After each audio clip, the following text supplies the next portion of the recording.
Good evening, and welcome to episode 2 of the Manky Boot. Holy shit, AK. Can you imagine we made it to 2 episodes? I'm surprised I haven't strangled you yet.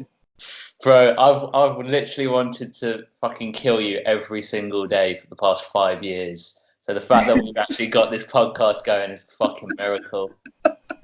I tell you what, guys, I've been squeezing this guy's balls all day, all week this week, right? And you guys are gonna hear a little bit of it live today on episode 2.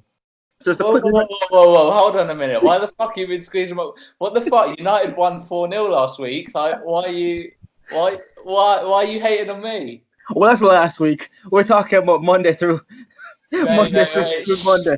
We won't talk about it, alright? All right, so just a quick rundown of today's plan.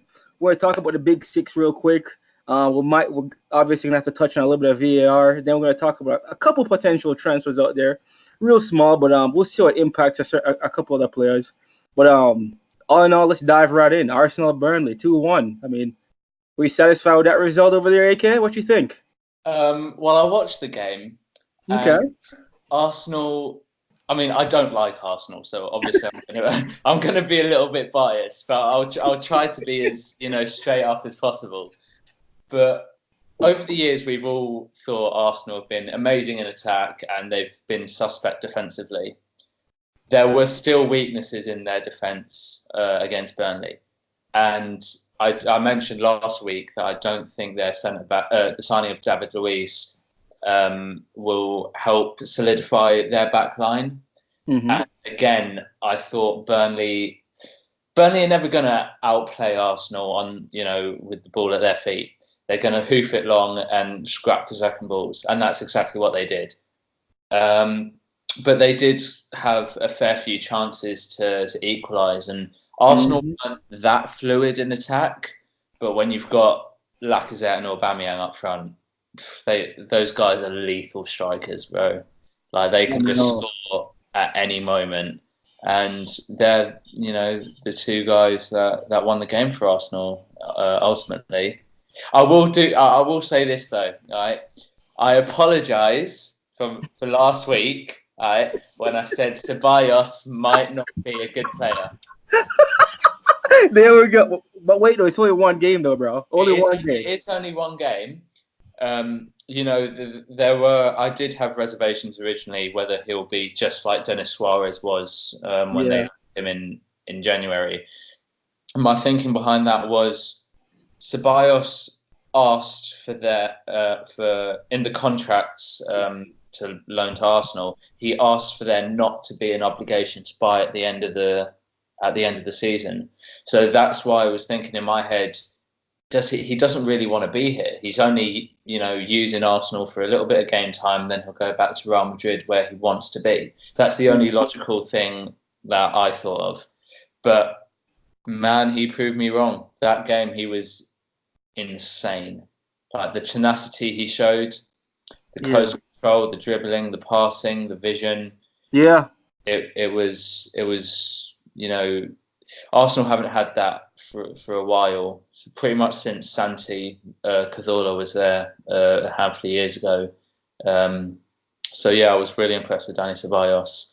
But Burnley did have their chances. I remember a Dwight McNeil, their left mid, had a header at the back post over Ainsley Maitland-Niles, and he ballooned it over from about 3 or 4 yards out. So, Burnley had their chances, but ultimately Arsenal were more clinical and better in attack, and that's what got them the 3 points. I agree with you when you said made that point about Lacazette and Aubameyang. I swear, if you give those guys a sniff a goal, any day they can make you pay. It's crazy, It's insane. Did you see the goals? Yeah, I saw the goals. Man, dude, that Lacazette one.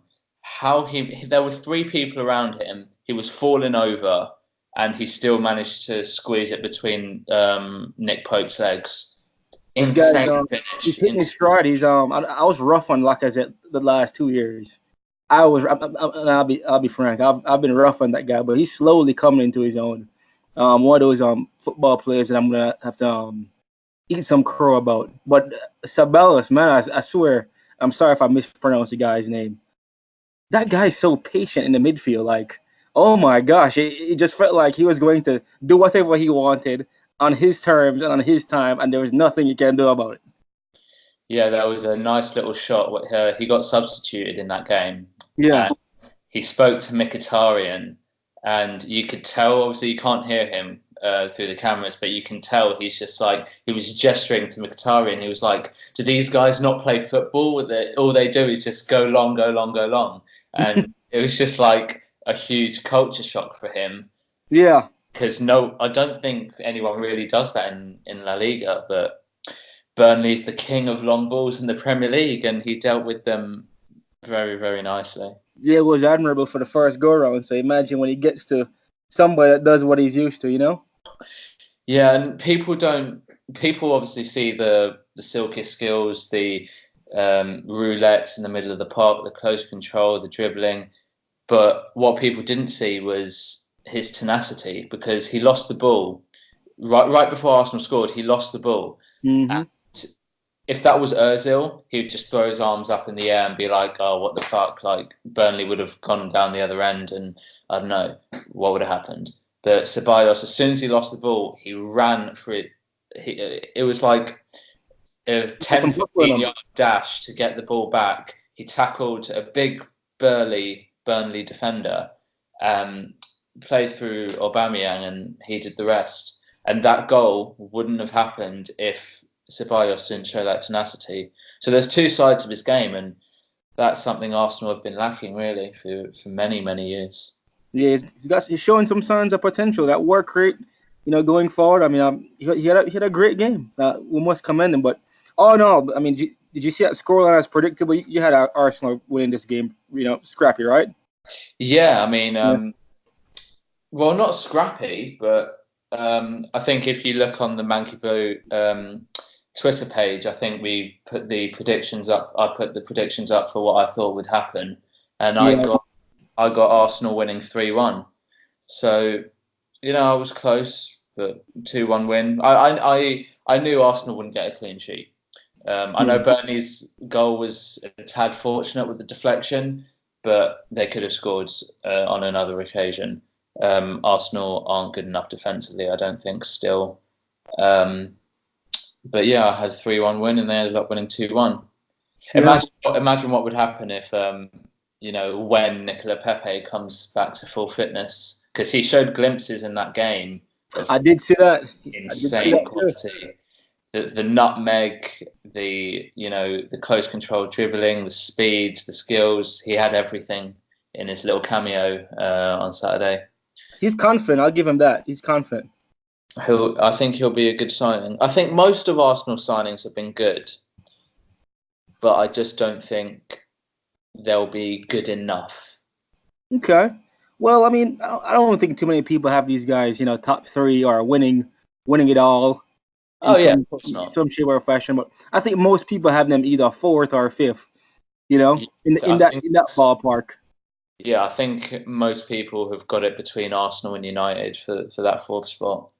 So, but we had another game that same day, Liverpool Southampton, and I must admit to you, as a Liverpool fan, when I saw Adrian spill it, I had so many haunting memories in my mind.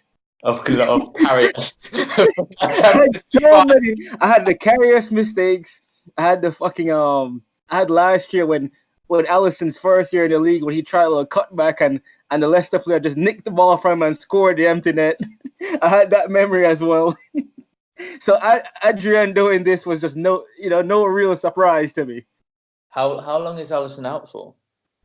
The initial assessment is 4 to 8 weeks. But I'm gonna guess more on the longer end, maybe 6 to 8 weeks, because when he described his injury, he said he felt like somebody hit him in the back of his calf area. Yeah. So something like that you don't want to play with. That's his first real major injury, at top flight. So I'll give him the full 8 weeks if possible. I'll try to weather the storm, but Southampton looks scary at times. It's kind of like Norwich. They play their asses off, and you think. And I would admit, as a Liverpool fan, I felt somewhat lucky here, because Danny Ings had a tap in there from 2 yards out. He just scuffed. Did you see that one? No, I didn't. Oh my god! It was right after the Adrian era. Danny Ings just You want like me to be honest with you? you didn't watch that game, did you? No. I watched that game, but as soon as Liverpool went, because it was a tough game. It was Yeah. quite a close contest. Um, and as soon as Liverpool went 2-0 up with that Firmino goal, I was just like, oh fuck this! Southampton never going to get back in. I just turned off the TV. I went back to my life. I was like, fuck it! I can't be bothered seeing. I don't want to see Liverpool win. And then I saw 10, 12 minutes later, Danny Ings scored, and then I was like, could it happen? Could it really? And no, it couldn't. So It it's almost did. That disappointed last me. 15 minutes, that was one of the more nerve-wracking times a Liverpool fan for me. Well, I only saw the first 70. As Yeah, I said. but Liverpool didn't impress me. Southampton were by far the better team in the first half, and they should have been ahead at half time. But when you've got quality players like Liverpool do, Sadio Mane out of nothing, curls one into the top corner from the edge of the box. You, right. you can't do anything, when you're coming up against quality like that. So Liverpool rode their luck in that first half, and then in the second half, obviously they played much better. They're a better side than Southampton. Of course, they're going to play better. But I think that midweek game against Chelsea really took its toll. Absolutely. Going the whole distance, going to extra time, and then penalties. I know Liverpool rotated a bit. I don't think Firmino started that game, did he? No. But still, playing 120 minutes is in midweek is tough. So at the end of the day, Liverpool got the 3 points and they can move on. It's a time for what most would say was a game of the weekend, right? I mean, everybody was looking forward to this game. City Spurs, right? After all the drama they gave us last year, all the fucking drama. Here we go again on Saturday. Yeah. I've got to be honest with you. I was drunk for a game. I went to the bar with a mate of mine, and the quality of the screen at the pub weren't the best, but it was a game in which City absolutely dominated. Wait. Quick question. Yeah. Was it the pub and the screen, or was it all them tequila shots that had your ass? Which one was it? It was the screen, mate. It was the screen. I was a little of both, but go ahead. We were watching on the big screen, and the screen was just lighter than all the others. I don't know what it was, but it was a lot more difficult to see than on. When you go to the pub, there's like 10 different TVs showing different shit. Yeah. So the big that we were on, the lighting wasn't the best. But City absolutely dominated that game, and they should feel very hard done by. Very hard done by. Another heartbreaker for them, I swear. I mean, what was it, the 90th minute, and you thought Gabriel Jesus had a winner, and it just VAR just came in. I mean, a lot of people on Twitter are pissed. I mean, I don't know why they're pissed. I mean, they need to get the fuck out of the feelings, or the rule just fucking changed. Right. One word answer. VAR. Is there a place for VAR in football? Yes or no? Yes. Exactly. I agree. I think everyone on Twitter is hating on VAR. But at the end of the day, when you look at it objectively, what is VAR? It's just replays on a screen. Yeah. What people should be aggrieved about are the rules, not VAR and technology itself. It was the same thing when goal line technology first came in a handful of years ago. Everyone was saying, "Oh, we don't need technology; it will ruin the game, will ruin the excitement." But if anything, as we saw last year in the title race with Liverpool City, goal line technology adds to the drama, and it makes everything concrete. It's either a goal or not. Simple as. There's no ifs, buts, and maybes. There's no it's open for interpretation or whatever. Either it's a goal or it isn't.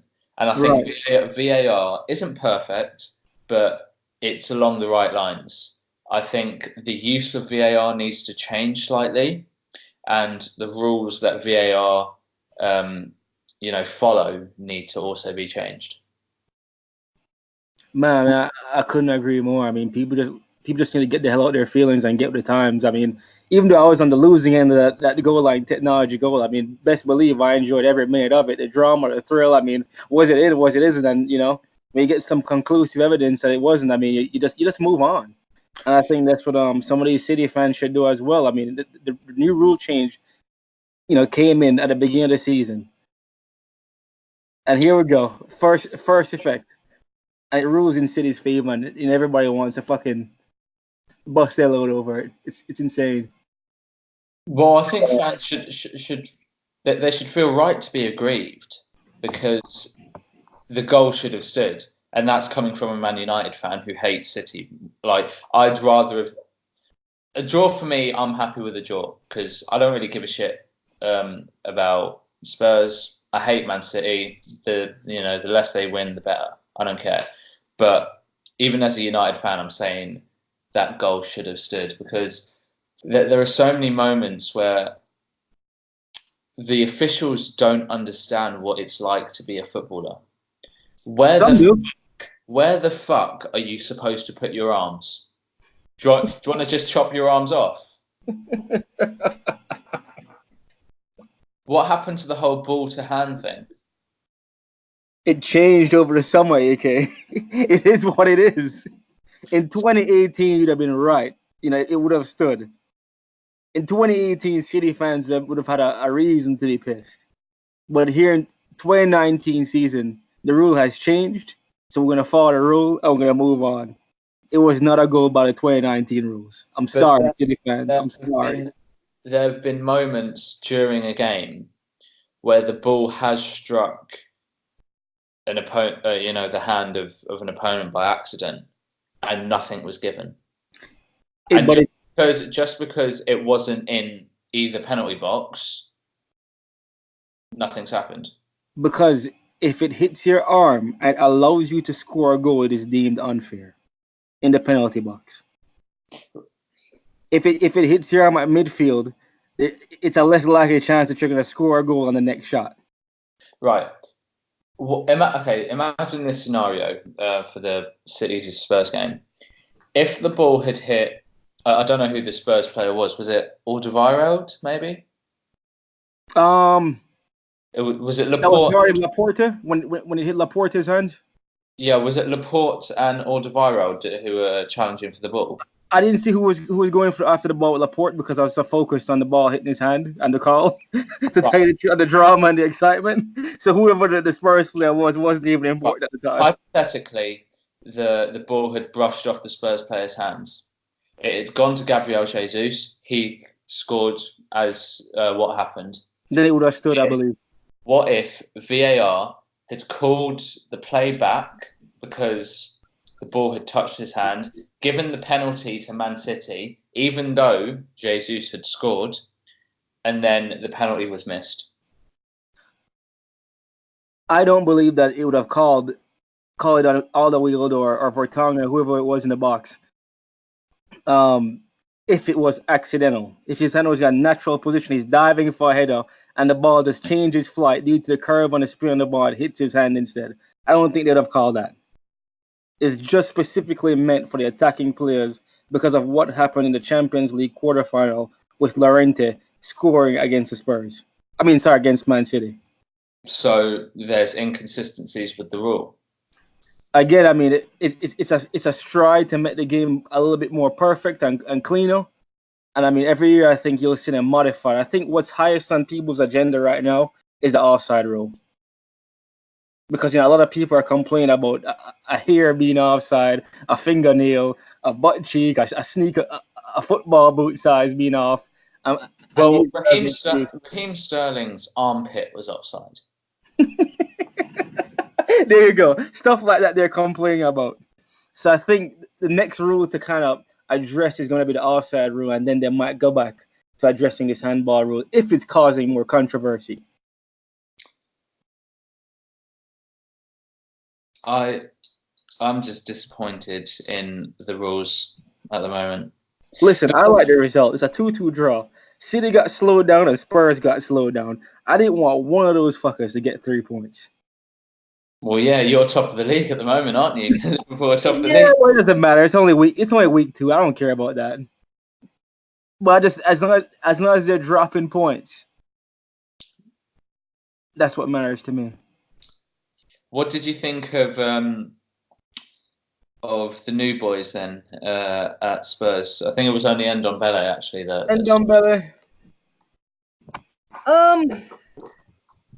I think he's all right. I mean, it's only 2 games in. I think people, most people are on 2 opposite spectrums. Some love him or hate him. Right now, I'm in between because it's only 2 games. Some said too many sideways and backwards passing. Kind of like what they said about Jorginho last year. Remember that? Too much sideways and backwards passing. And after a couple of months or maybe even a year in the ability in this league, you might evolve and start being, a much more direct football player, or going sideways and backwards when you have to instead of not all the time. So, I'm think when it comes to him, I have nothing bad to say at the same time. I have nothing great to say about the guy. Listen, when you draw or beat Manchester City, every single player plays a part. Absolutely, yeah. Must have done their job, especially a central midfielder like Ndombele. I think he's been a very good signing for Spurs. Let me read out some stats for his go for it. Performance against City. 100% duel success rate, 100% dribble success rate, 100% tackle success rate, 87 pass success, 66 touches, 39 passes completed, 10 duels won, 5 tackles won, 4 dribbles completed, and an assist. That, by all accounts, is a well-rounded, almost perfect performance from a central midfielder. No, I mean, the stats tell that story, and again, as I said to you, I don't knock the guy, and I'm not going to praise him and say he's the greatest midfielder. I'm on the fence. I thought he did his job. He came in, he punched a clock in, and they got a result. I mean, going to Etihad on the road and getting a point. I mean, that's a point earned, not 2 points lost, I believe. Exactly. Whereas for City, 30 shots, majority possession, that's 2 points lost. Yeah, but I think Man City is so clinical generally that I can't see them dropping many points against the lower teams. I think if they do drop points, they can afford it to be against the likes of Spurs, because everyone says Liverpool and Spurs are their 2 main rivals for the league this season. Liverpool, I agree with, but I think Spurs are inconsistent against the lesser teams. I don't think they have that nastiness in them.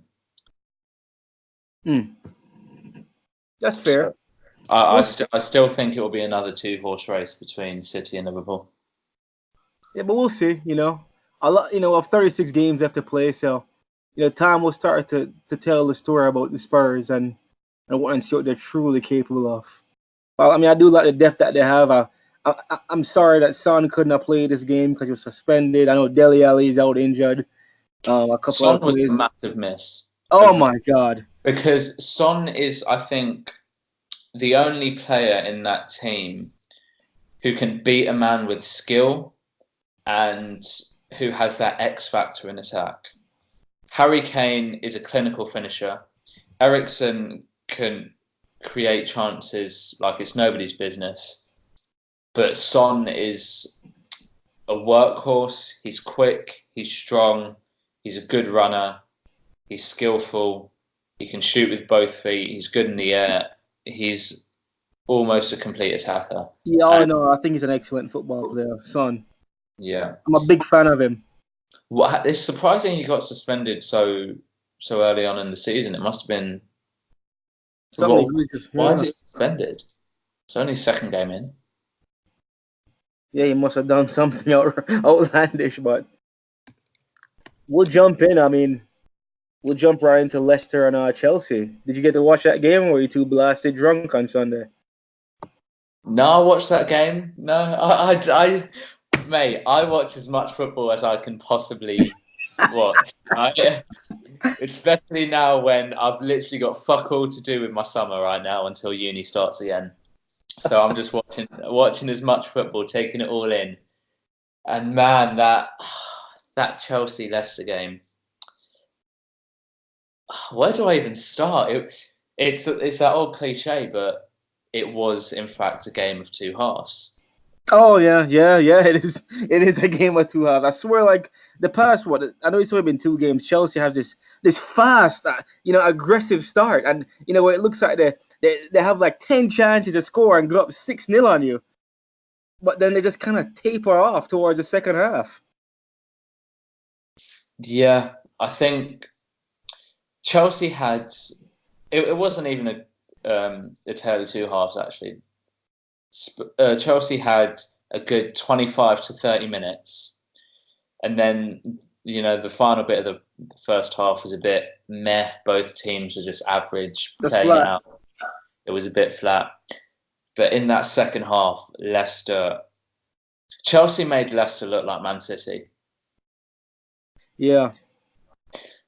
Chelsea, it was weird because I still can't comprehend how they can go from being so good in the first half an hour to being so poor in the second half. You want me to? What I honestly think? Well, I think you just get fucking worn out with all that high intensity in the first 25 minutes. I mean, the first 25 minutes, you're throwing the kitchen sink at our defense and not getting results after a while. You slowly start to run out of energy there. well, I said last week that Chelsea wouldn't get top six. I said that Leicester would get sixth and Chelsea would get seventh.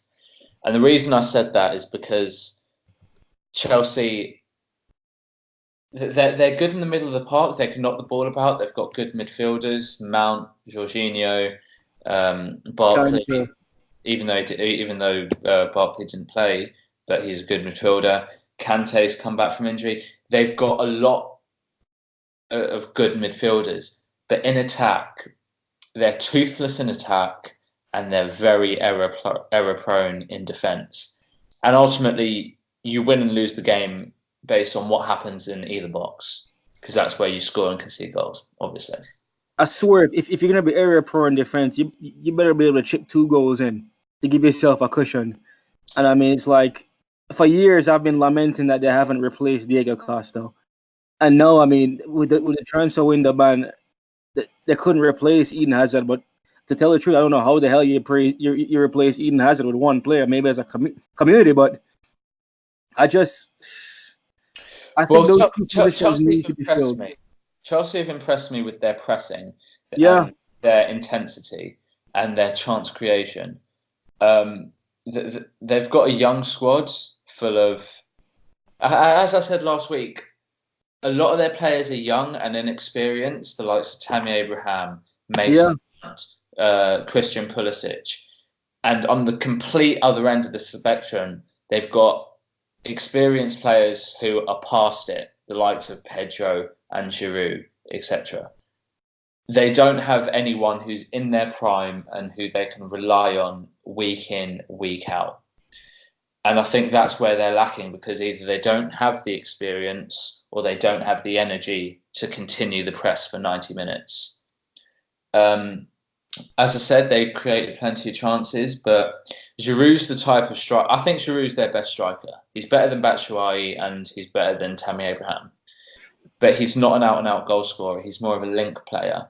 And I think the way that Lampard sets up his system, it Yeah. doesn't allow anyone to really get close to Giroud to win, to benefit off his flick-ons or his link-up play, and then who can come through and score a goal. They don't really have anyone who could take advantage of that. So they're in a sort of catch-22 position. It's just like, all right, do you go the full court press or do you sit back and try and hit on the counter? And Lampard's trying to go the full court press, but the players just don't have the energy or the quality to be able to carry that out for a full 90 minutes. But I don't think they have the personnel to become a counter-attacking team either. I mean, Pedro is all over the place. Mason Mount is hit and miss. One thing that you can say about Pedro though is that he works his socks off. He does. I mean, I get it. You'll see him all over the pitch and whatnot. But I'd like to see what they look like with Rudiger, Willian, maybe a Ruben Loftus-Cheek and Hudson-Odoi to really be able to judge Chelsea. Well, what I was about to say impressed with, but what I noticed with how Chelsea press is their midfielders and their attackers almost swap positions. When they press, Mason Mount and Kante are the ones that are leading the press. They're the ones that are pressing the opposition centre-backs and the opposition central defensive midfielder. If you look at the goal that Chelsea scored, it was Mason Mount who went forward and pressed Wilfred Ndidi. Yeah, robbed them. Yeah. And Kante's also doing that, and Jorginho I saw do that as well. So I'm like, at points in that game, their three midfielders were the furthest forward, and Pedro and Giroud dropped into midfield. And I think that's smart because Giroud and Pedro, they can't press for a full 90, as I said. They can't buzz around the pitch and go after both centre-backs, go after the defensive midfielder, go after the full-backs. They don't have the energy or the legs for it. So I feel like once you beat that Chelsea press, you've got Giroud and Pedro in centre midfield. And that's never going to work out well at all. And that's why you saw when Chelsea didn't have the energy to continue pressing in the second half, Leicester flipped a switch and they were countering on Chelsea constantly. Every time they won the ball back, within 2 or 3 passes, they were on the other end of the pitch. Yeah. And I noticed that Chelsea are just so poor in transition. When they have the ball and when they're camped in the opposition's half, they look okay on the ball. But as soon as they lose it, there's no one who's switched on enough in midfield to sniff out the danger. Because Kante's normally that man, but he's leading the press alongside Mason Mount. He's the one, pushed up against the opposition centre-backs. So when Leicester won the ball, they've got Giroud and Pedro and the two centre-backs to attack. And the centre-backs, because Aspi and who's the left back, Emerson, push on forward. So as soon as Leicester win the ball back, it's essentially a 2v2 situation, and it was so easy to counter Chelsea. It was unbelievable how poor they were in transition. Yeah, Lampard has tough job ahead of him. Tough job. I think he should change system. I see the idea of the system. I'm hell bent in saying he doesn't have the personnel, and I mean at the end of the day he doesn't. I mean I don't care what system he runs. They don't have the personnel for a counter attacking team. Exactly. I mean, this is what they have to do. See, I disagree. I think they do have the players for a counter attacking team right now, or when all these players get healthy. When the whole squad's healthy. Exactly. So right now, this is what he has to do. He cannot counter right now. Well, he can't full court press because it's not been working for him. He's got 1 point out of a possible 6. Well, it's only 2 games. You make it seem like he got 1 point out of a 10-game run. Come on. How many teams in the league got 1 point out of 2 games right now? How many teams have none? It's only 2 games. Well, Man United and Leicester, these are the teams you're going to have to pick up points against if you want to get top 4. They're your immediate rivals. I don't think his goal. I don't think his objective is to be top 4. I don't think they're going to fire him if he's not top 4 at the end of the day. I mean, he has a tool in the transfer ban. He can't address the personal issues he has. Well, this is where Lampard has a dilemma. Does he continue playing a full court press because that's how he wants his teams to play in the future, and that's how once the transfer ban's put aside, that's how he wants to get his players used to playing that style of football? Or does he flip it and say, right, the immediate goal is Champions League football. I need to solidify my team defensively and hope to get nick a goal or two on the counter. That's where he needs to think what he wants to do, because he doesn't want to sit back and counter. That's not his style of play. He wants to be on the front foot, attacking and pressing, but he can't do that. So do you think that team right now has the ability to sit there and soak up pressure and withstand a barrage of onslaught? I think if he and then counter and score goals. If they can't score goals off this pressing and catching these teams with their pants down, how the hell are they gonna get points the other way? All I'm saying, if Chelsea had a manager like Antonio Conte, he would get top 4 for them. If he was managing them, absolutely right now, no, because he did not get top 4 for them consistently. He won the league one year, and he finished like 6th or something like that the next year, and then lost his job. And he had a better squad around him. Absolutely not. This squad is poor. I'm sorry. I think the reason why things went sour with Conte was because he didn't get the players he wanted. It was the board's fault. And I know you're going to say, oh, Lampard doesn't have the player he wants. But I think the players that Chelsea have are more suited to an Antonio Conte style of football. I think if they played a back 5 like Conte wanted, he could have Azpilicueta, Rudiger, and Christensen as their 3 centre backs. Alonso, who was I think the best left back in the league that time they won the league, and that was when he was playing as a left wing back in a back 5. So if they have Alonso left wing back, Azpi, Christensen, and Rudiger as the centre backs, and Zappacosta right wing back, they've got a very good foundation there. That is a very solid defence. Marcus Alonso is one of the most suspect defensive left wing backs I've seen. Defensive left, exactly. He's so suspect. So but when Chelsea won the league, he played left wing back. It was the reason why. Who else was on the team? Actually, you need to be real. Who else was on the team? Eden Hazard, Diego Costa, right? Do they have a fucking Eden Hazard or Diego Costa right now? Yes or no? Yes or no? No, but they were defensively. Move on. It ain't happening.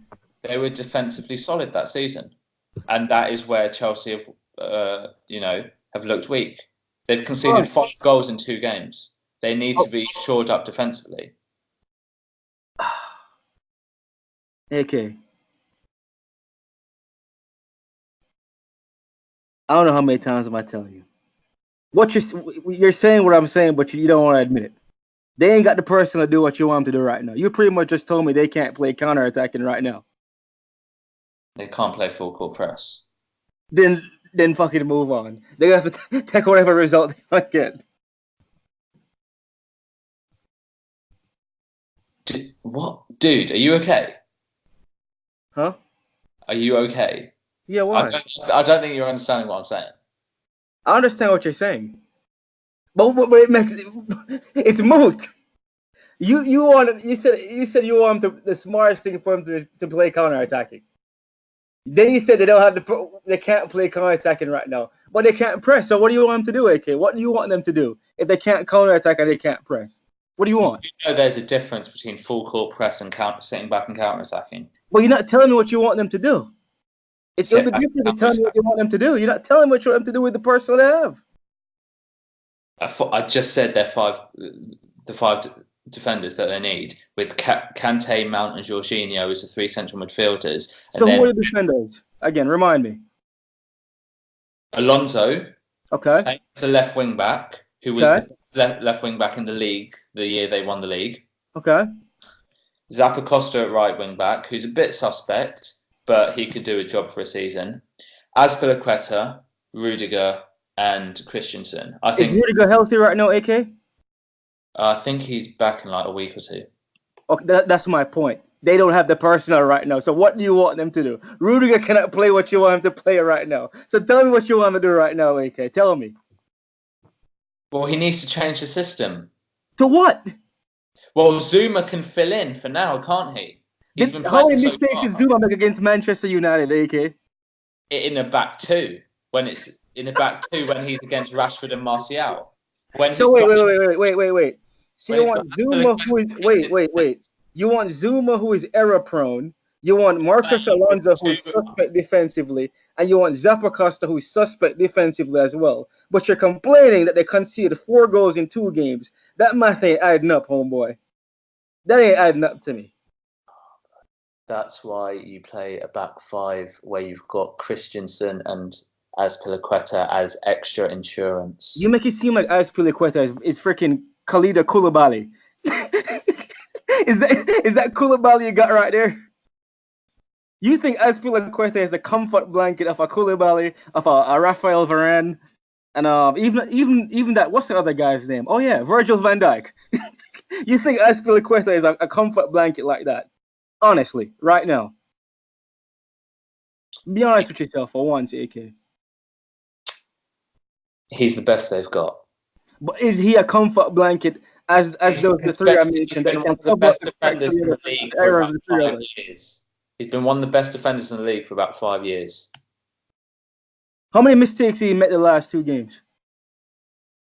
How many times has he been called a position? Right back. He's a centre back playing at right back. Did he make mistakes playing in a defensive role or not? Yes or no? Yes, he made 3 mistakes. So 3 mistakes. So answer my question again. Is he the comfort blanket of a Van Dijk, a Koulibaly, or a Varane that can cover up the errors that a Zuma, a Zappacosta, and a Marcus Alonso will make in a back 5? Yes or no? Right, here's a question for you. Sergio Ramos, when he played at right back, how many mistakes do you think he made? Sergio Ramos makes a fuck ton of mistakes at centre back. I didn't mention his name, did I? I said Rafael Varane. Why aren't you mentioning those mistakes? If a player plays out of position, they're not going to play as well. If Virgil van Dijk played left back, he's not going to do as well. It's as simple as that. It's not a difficult concept to understand. No, but is Azpilicueta not a capable right back, AK? Was Azpilicueta not playing right back earlier in his career before he was a centre back, AK? When he had pace, he's getting older, so he doesn't have pace. So why he's playing centre back now? So how are you going to cover for Alonso, Zappacosta, and Kurt Zuma's mistakes at centre back regardless? He is not the caliber of Van Dijk, Koulibaly, or Varane. Rudiger is not healthy right now. So you want Lampard to continue playing a 4 at the back system and continue to ship in goals? Is that what you want? I don't want him to do that as well. I want to see what they look like. You suggest he change? Let me finish. Solution. Let me finish, you dumb cunt. I'm kidding. I want to see what they look like in all seriousness. I want to see what they look like when Rudiger comes back. Right? Because that guy's in another lineup. I want to see what they look like. Tell me what you would do. They're playing a back 4. They're playing a back 4 and it's not working. How would you change it up? How would you make them more solid defensively? They're playing a 4-3-3 now, right? Sort of. Sort of? Sort of. What do you think they're playing right now? Look up. Well, against the United, they played 4 central midfielders in a 4-2-3-1. 4-2-3-1. It depends. He's played 2 different systems in 2 games. I don't know what his settled system is. You see, AK, there's one thing you got to understand. Lampard is the coach, right? Lampard is seeing these guys practice every day. We only see what they look like on match day, right? That's fair to say. We only can see these guys on match day. He's seeing them every day, Monday through Sunday. He sees what they eat. He sees how they kick the ball. He sees how they defend. He sees them in their position, etc. Right? Yeah. It's somewhat irresponsible of us at this from our angle to be dictating what he should and shouldn't play, because we tried that with Sarri. We said the same thing about Mourinho. We can say all these things we want as fans, but at the end of the day, the guy's squad isn't fully healthy. You're missing Willian. You're missing Hudson-Odoi. You're missing Loftus-Cheek, who can contribute as well. Some additional steel in the middle and is pacey. You're missing Rudiger as well. Those are 4 really decent players. So the players on Chelsea's team right now, of the starting 11, how many of them can walk into any team and start right now? In all seriousness, top 6, not the Burnleys, not the freaking Newcastles of the world. Top 6 in the league. How many of them can walk into the starting 11 right now? Arguably 3 or 4 of them. Which 4 would you say? Kante, I say would. Oh yeah. That's an easy one. Go on.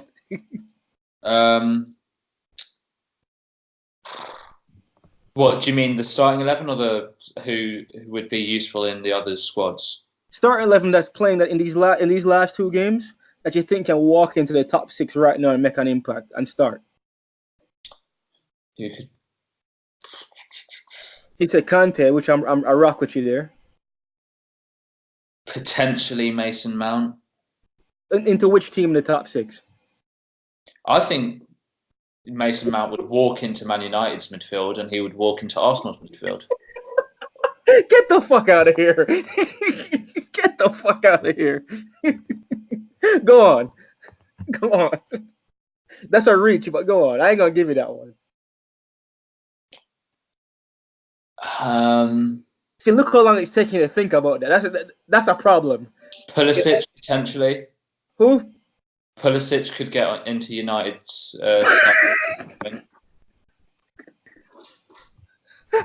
Wait, didn't Pulisic just start his first game for that soft ass squad? Dude, he's looked lively. He caused you all sorts of problems on midweek. Go on, give me the other 2. So there's 3. Mason Mount, and United are missing a right winger and a central midfielder. Mount and Pulisic would walk into United's team right now. Kante would as well. Oh, Kante, hands down. Come on. So I'd say those 3, and I said 3 or 4. So there you go. I think you're just saying that to try to justify your point. I ain't gonna fight you there. I think most people know Mason Mount today is not going to walk into any of the top 6's fucking starting lineup. Neither is Pulisic right now. For certain. But, we're giving Chelsea enough love. I mean, I'm not a Chelsea fan. You're not a Chelsea fan. They're suffering and I'm loving it. So then their fans can fuck up their life. I think we agree there, right? Yeah, I don't know why I've been battling so hard for Chelsea. Like, I don't give a shit about them, to be honest. You know what? It surprised me, but this will forever be on the internet space. So anytime you say anything rough about Chelsea, I'll always have this in my back pocket. Thank you, AK. Earlier on, you mentioned Maurizio Sarri, and just a quick mention out there. News broke earlier on today that he's suffering from pneumonia. That's sad.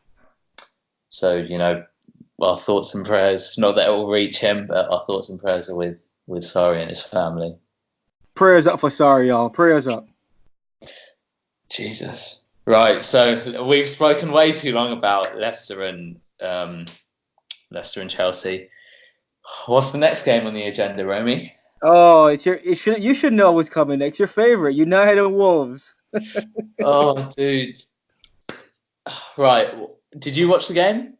I did. I got 2 things to say before I let you go on your diatribe. I know it's your team and you're passionate. No. I'm not going to go on a diatribe. I'm going to let you ask me the questions. I got 2 things to say to the viewers out there.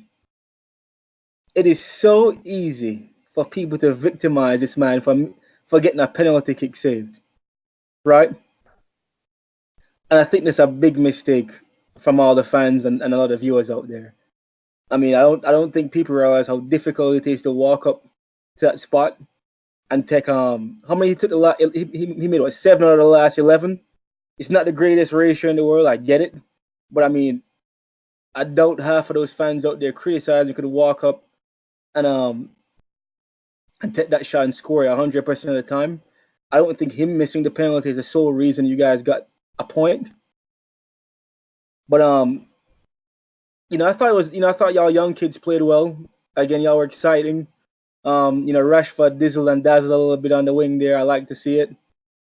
Wan-Bissaka was impressive again, showing his range and his length, covering the ground. He's like sneaky quick. If you watch him play, I mean, his recovery is it goes under the radar. I think at times. Um, but all in all, I mean, I thought it was a good game. That's something all you United fans want to see. A lot of positives you guys can take from there, hang your hat on. Going on the road to Wolves is not the easiest thing to do. So 1 point is better than no points. But I agree. But I think I don't think most people on Twitter and United fans, they're not angry at the fact that Pogba missed the penalty. They're angry at the fact that Pogba was allowed to take the penalty. Because this is the Premier League. This is the best league in the world. It's the most competitive league in the world. Apart from the Champions League, it's the most intense and high caliber competition in the world as well. Something as routine as having a set penalty taker and a set corner kick taker and a set free kick taker. All this shit should be decided on the training ground. I don't think that decisions should be made in the spur of the moment as to who should take a penalty. Last week, the same thing happened. Martial, Rashford and Pogba all had a little discussion over who's going to take the penalty against Chelsea. Rashford ended up taking it. Rashford scored it. Rashford's the best penalty taker at Manchester United. It would make sense and it would be logical for him to take the penalty against Wolves as well. Before the penalty was taken, Pogba went over to Rashford and was like, I want this free kick, can I have it? And Rashford was like, yeah, go for it. That is not the mentality you need. If you're a striker that is hell-bent on scoring goals, and if you're the best penalty taker at the club, you should show leadership, have some balls, and be like, I don't care for Paul Pogba, I'm taking this fucking penalty, and I'm scoring this penalty. And he didn't do it. I mean, I'm not going to go too hard on him because at the end of the day, he's a young kid. But I think Rashford should have taken that penalty. Is it up to the manager at the end of the day to go ahead and assign player roles before the season? Well, Solskjaer said at the end of the game that he said that there's no defined roles for penalty takers. He said whoever feels confident should take it. That's wrong. Then, if by your argument, if you think Rashford is the best penalty taker, and I think most United fans would agree with you in that regard. I mean, shouldn't Solskjaer establish in the season that Rashford, anytime there's a penalty, I don't care who's goes down, you take the penalty. Agreed. So I mean, I don't think you get rough on the kid. That was a little hard. You were a little harsh on Rashford. You were, especially since you grew up here, balls. The only time a player should take a penalty if they feel good about themselves and if they feel that they've had a good game is in a penalty shootout. No, in a penalty shootout, I think, in knockout competitions. That's the you saw. I'm not sure if you saw that clip, but there was a clip from a few years ago. I think it was. It was Portugal. I think in the World Cup or the Euros maybe, and João Moutinho didn't want to take a penalty for Portugal. Yep. But Ronaldo went over to him. He was like, "Mate, you've played a good game. You've got this. And I think he ended up scoring that. I remember that game. Yeah, I saw it live. Yeah. So that's where United lack. They don't have that leadership like Ronaldo showed that day. United have a very, very young squad. That I think they played the youngest squad in the league this season today, and last weekend they also played the youngest squad for that weekend as well. United are building towards something over the next few years. It's not the finished article, and I don't expect it to be, but I saw plenty of positives in our performance today that shows that we're going in the right direction. And I told you all this in the group chat a couple of weeks ago. This is the first year in a while that I'm actually looking forward to seeing United play.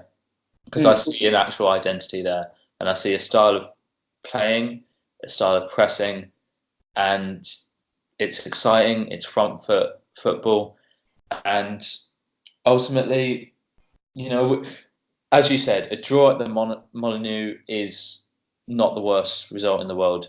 It's a good result to me. I don't think Wolves haven't lost at home since I think January. They've gone nearly a whole calendar year without losing at home. Yeah. So it's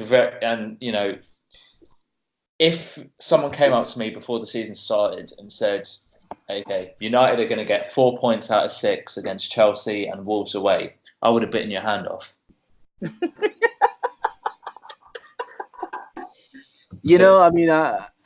fact that United have played so well in these 2 games, it's a testament to how far we've come under Ollie, that a lot of United fans are feeling disappointed for not getting 6 points out of 6.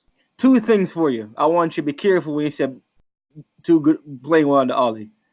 2 things. One, I think you're a couple players short. As you said, you're building for the future. I'm not convinced with your midfield. I'm still iffy on your defense to a degree. Another thing, when Ollie first took over, y'all started so well. Y'all were playing so well on the front foot. Y'all were scoring so many goals. Y'all were taking so, you guys went to the mood all these people. And then towards the second half, he was flat. He tapered off. He dropped points. There was an opportunity to steal the top 6. You guys play like you didn't want it. So before you guys singing this, we're building for the future and all this stuff, let's give this guy 1 full season before we say anything, before we give him that benefit of the doubt. Last year, I'm going to wash away, right? You took over mid-season. You did your thing. You guys finished what, 6th or 5th? I can't remember what y'all finished last year. 6th, right? So yeah, you guys are riding a high right now. But what is gonna happen, right? You just admitted y'all don't have that leadership. What's gonna happen when say one of those key guys get a knock, like a Rashford or a Martial gets a knock, and you guys are on this peak right now, and you guys go through a period in the season where form dips, and there's no leader to pick up the squad. Let's see how he endures something like that over a full season before we ride these 2 games home. Yeah, I mean, if any squad suffers with injuries, you saw with Chelsea now, they didn't have Kante, they don't have Willian. Willian just came back. Kante just came back. They don't have Rudiger, and they've not started well. Every team will suffer if they have injuries to key players. But the difference is, you mentioned that Ollie had a great start and then it dipped at the back end of last season. That's because the fitness wasn't there at United. Under Jose Mourinho, United were the least hard-working team in the Premier League. And Ollie completely switched that. And originally, everyone was filled with adrenaline. Everyone was pumped. They'd beaten Spurs. They'd beaten Arsenal. They'd beaten Chelsea. They'd beaten Paris Saint-Germain. It takes a lot of energy from you. And they weren't able to sustain that for the whole season. But the fact that throughout pre-season, I've watched every game and I've seen a lot of the training sessions. The coaches have made United one of the fittest teams in the Premier League, and I think they will be able to sustain that for most of the season. Injuries, permitting that there aren't any major injuries. But you said that United still are a few players short. I think United have 9 out of 11 players that are guaranteed first team starters. Potentially 8. For United or for the other top 6 teams? At United, in the bud right now. I said, at United, if you're picking a United 11, 8 or 9, I'd say 9 of the players you can automatically pick. Who's going to be in United's starting 11. That right wing spot and the central midfield spot, and potentially we need to upgrade Luke Shaw. Yep. But I was going to say you need to upgrade Luke Shaw, or give him competition at least. Don't let Luke Shaw get comfortable. Yeah. Let him always be looking over his shoulder and working harder. I mean, for you to say after 2 games that you think they're the most fit teams, that's irresponsible. Irresponsible again. It is a 38 fucking game season. You watch 2 games, you're gonna tell me that after a preseason and or a few training sessions, they think they're the fittest team. That is absolutely irresponsible. Let us see when December comes. Let us see when February comes, and let us see when it's critical in April and May how fit them little fuckers are, and then talk to me.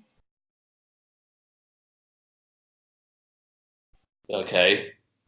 I literally don't know what you want me to say to that. I'm saying what. No, you gotta respond to that. Well, there is literally nothing I can say. You disagree with what I say. I'm not going to bother changing your mind. No, I didn't disagree with you. I just said it's irresponsible to jump to the gun after 2 games and say that they're fit. I mean, you have 38 games in a season. Slow your roll. Slow down. Wait for it. Just wait. I know you're excited. You got 6 points out of 2 games. Great. Sorry, 4 points out of two games. Great. But before you say the fittest team and blah on this high horse. I said they're one of the fittest teams in the league. You don't know that for certain. You do.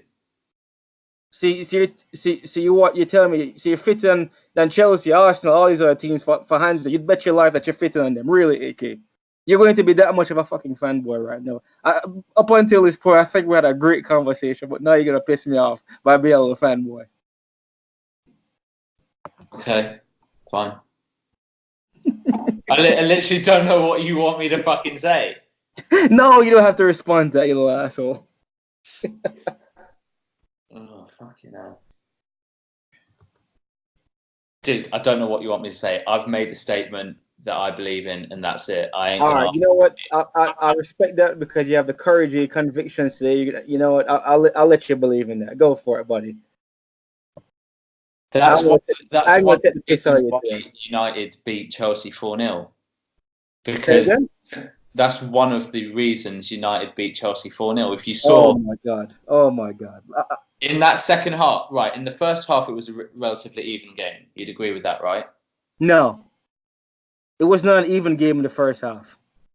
Relatively even game. It was not a relatively even game. No, it was not. Only United fans will say something like that. That it was relatively even. Oh God, I can't be, dude. It's 2:40 in the fucking morning. I can't be arsed dealing with your shit right now. Then take your ass to bed. You're the one that fucking wanted to record this. You were just like, oh, I need to pick up my son from day school. Blah blah blah. I thought we were doing this for the people. Yeah, bro. I stayed up just for the people. We could have recorded this tomorrow. I stayed up. So for a second, I thought you were saying fuck me and fuck the people. What? Oh, dude, I can't be arsed with you. Right. What do you think? What did you think of Wolves then today? I mean, to tell the truth, it didn't surprise me. I mean, I didn't. They really didn't. They did what Wolves does. Yeah. I mean, it's nothing for me to really add on to. I mean, a part of me thought, to tell the truth, I thought you guys were gonna get like a 1-0, something like that. I thought you guys were gonna squeak by them. To tell you the truth, I think. Well, what was your opinion of that first half? And there is a correct answer here. No, the first half, I think you guys had cleared the better chances, and then when we saw that guy come in, Traore or whatever it was. Yeah, I remember. Did you see my text at halftime? I was just. I saw it shortly after, because I was working at the time. But I saw him come on at halftime, and I just put a message in the chat. I was just like, "Fuck, Adama Traore. I'm nervous about him. He's going to do bits." Then lo and behold, the next 45 minutes, he fucking sent Luke Shaw back to Southampton, mate. Jesus Christ! I remember that play. I remember. But dude, it wasn't. I'm not gonna beat up on Luke Shaw too bad. Because I swear, I tell you what, if we're being honest, every defender gets embarrassed at least once or twice. It's just a part of being a defender. I'm sorry, you're gonna get embarrassed. Well, the thing is, Luke Shaw isn't.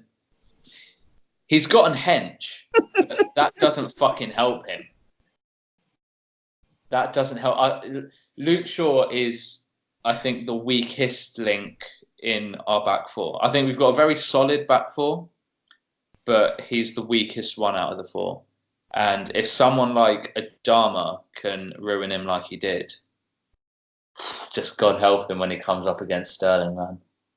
I know that guy. Whew. But I think anyone could struggle against Adama on his day. That man is built like a fucking monster. Yeah, he's not built like a football player, I'll tell you that. He looks like he's been playing rugby or some shit. Yeah, exactly. He looks like he's a rugby player. Jesus Christ. Speed on him as well for such a strong guy. Insane.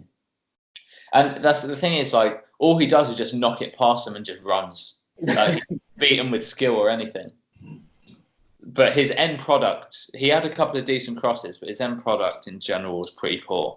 It was so, yeah. Which I is what need to build a nice for the Luke Shaw today. Give that man a break. No, I like Luke Shaw. I think, you know, he's done so well in his career because football's not just about what you do on the pitch. A lot of it's mental.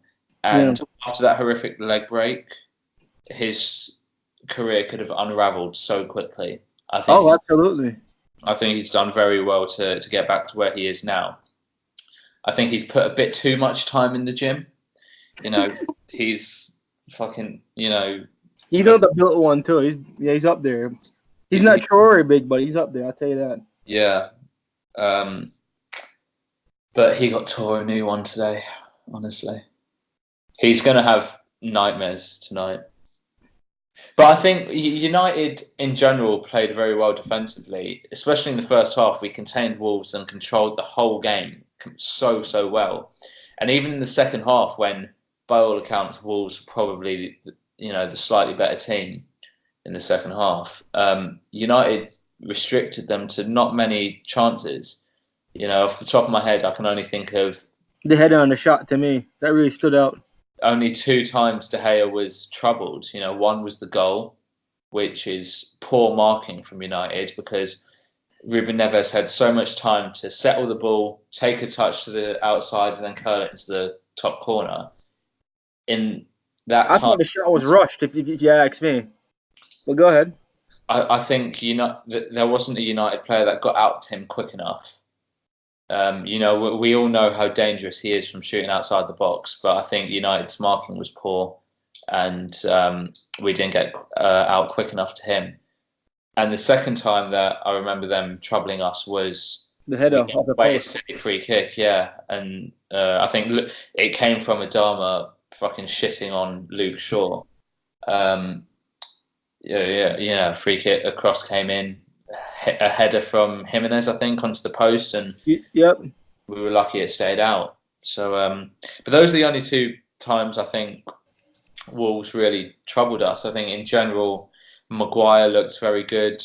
I think Wan-Bissaka made 9 tackles out of 9 today, 100% tackle completion rate. As you alluded to earlier on, Wan-Bissaka is an incredible defender, absolutely incredible. Over these last 2 games, but I'll see. Well, even last season when he was at Palace, he was one of the best right backs in the league as well. And over these last 2 games, I will see.